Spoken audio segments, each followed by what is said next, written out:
Бұрында айтатын еді, 30-ға дейін досыңмен араласасың, 30-дан кейін туысыңмен араласасың, 40-тан кейін құдаңмен араласасың деп.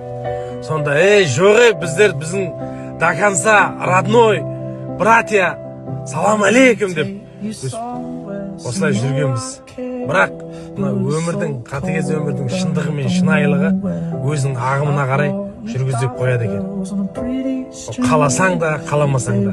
Сен уже бұрынғыдай достарыңмен барып үйіне барып айқайлап, боралап, ысқырып, шақырып алып, құшақтасып кете алмайды екенсің. Мына жерге неге келе алмай жатсың деп сен оған ренжи алмайды екенсің.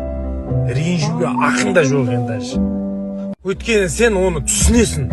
Артында оның қаншама отбасы бар екен, қаншама тірлігі бар екен. Сондай бір келуге мүмкіншілігі болған жағдайда келе алмай тұрған барлығын уже өзің ұғып, өзің түсіне береді екенсің. Ал сенің жігітшілікте бірге өткен дәуірің, бірге ойнап күлгенің, ол душада тұрады.